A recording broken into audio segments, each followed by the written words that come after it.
He jumped off the bridge and survived, but only because someone, or something, unexpected was there to save him.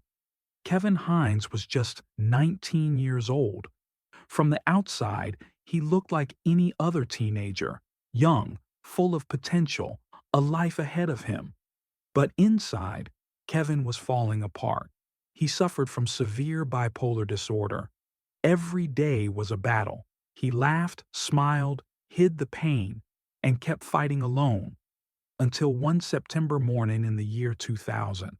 That morning, he made a decision. He would end it all. He took a bus to the Golden Gate Bridge in San Francisco. Tourists were taking pictures. Cars zoomed by. People walked past. No one noticed the young man standing at the edge. Kevin stood on the railing for over 40 minutes, just hoping someone would ask, "Are you okay?" No one did. And then he jumped. The fall took 4 seconds. He hit the water at over 75 miles per hour. The impact shattered his body. His ribs broke, his lung collapsed, and his back was severely injured. Underwater, in pain, and unable to swim, Kevin had only one thought: "I don't want to die." But it was too late. He was sinking. Then something touched him. He felt a large, warm shape brush against him and gently push him up. At first, he thought it was a shark. But no. When he looked, he saw whiskers and big, dark eyes. It was a sea lion, a real wild sea lion that lived in the bay. And it wasn't just passing by. It began to circle him, keeping him afloat, nudging him every time he started to slip under. The animal was acting like it knew Kevin needed help, like it cared. From the shore, witnesses saw a strange sight: a man in the water, and something large swimming beside him. They called emergency services. When the rescue boat arrived, the sea lion was still there, guarding Kevin until he was pulled from the water, and only then the sea lion swam away. Kevin survived. He went through months of surgeries, physical therapy, and recovery. But more importantly, he chose to live. Today, Kevin is one of the most well-known suicide prevention speakers in the world. He shares his story to let others know you're not alone. Help can come from the most unexpected places. Sometimes it even has flippers and whiskers. He still remembers those eyes, the sea lion's eyes. They weren't wild. They weren't afraid. They were watching over him.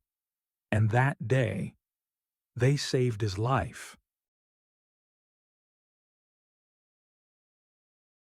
Sometimes a person's fate doesn't depend on a doctor, a rescuer, or even a passerby.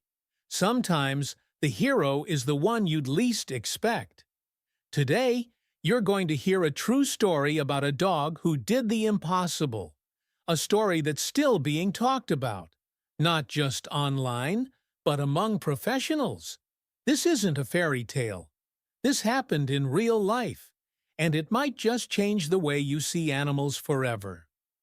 Alexander lived in a small town near a forest.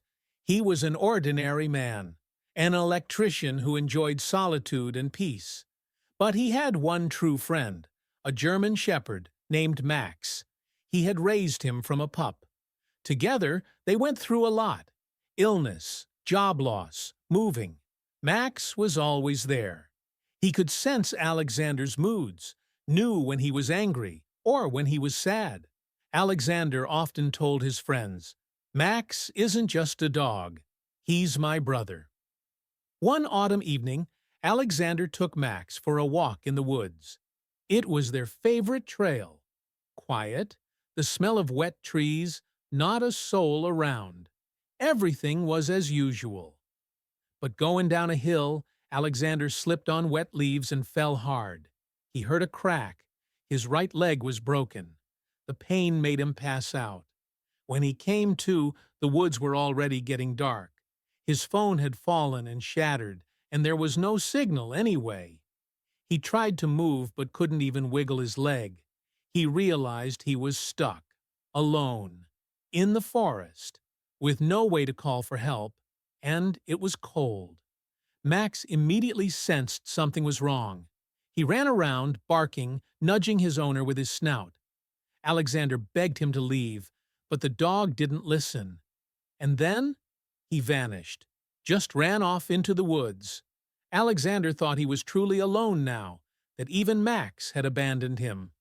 Night fell, the temperature dropped, and just when all hope seemed lost, Max came back, but not empty-mouthed. In his jaws he carried a phone. A phone. Someone else's, with the screen still lit. Max gently placed it next to Alexander and lay down beside him. With trembling hands, Alexander dialed 911. He was rescued within 40 minutes. Later, the full story came to light. On another trail about a kilometer away, a cyclist had stopped to rest. He set his phone down on a rock. Max saw it, ran up, grabbed it, and bolted. The cyclist was so shocked he didn't even react in time. And Max ran all the way back, carrying salvation in his teeth. When medics arrived, Alexander was already on the edge of hypothermia. The doctor said, another 30 minutes and his chances of survival would have been minimal. They couldn't believe the story about the dog and the phone until they verified it. Everything checked out. The cyclist confirmed. His phone was taken by a dog, and now he's grateful it happened. Paramedic. I've seen a lot in my life, but a dog that finds and brings a stranger's phone to save its owner, that's something else entirely. That's pure instinct and love. Alexander's neighbor. Max was always more than just smart. He was special. But even I didn't expect this from him. Dog trainer. There are dogs you can train to do amazing things, but sometimes an animal acts from the heart. This was one of those times. Today, Alexander has fully recovered, and Max has become a local legend. He was awarded a medal for saving a life, and now his story inspires thousands. It's a reminder.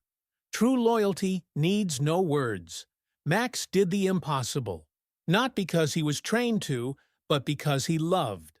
Do you believe dogs can feel more than we think? Share your thoughts in the comments. And if you have a pet, go give them a hug right now. Who knows? Maybe they're a hero too, just waiting for their moment. This happened in a small American town, Lebanon, Tennessee. It was just a regular day. Bradley Scoffrow, the owner of a golden retriever named Zoe, was working in his yard. Suddenly, Zoe started acting strange, barking, running back and forth, ignoring commands. At first, Bradley thought she was just overly excited, but her behavior kept getting more and more alarming. Eventually, he decided to follow her, and thankfully, he didn't ignore her signals. So he led him to a neighbor's driveway, and there, standing alone in the middle of the road, was a small child, about 3 years old, completely alone. Turned out, the toddler had wandered away from his own yard and no one noticed. Bradley called the police, and soon the child was safely reunited with his family. Officers confirmed, if it weren't for the dog, things could have gone horribly wrong.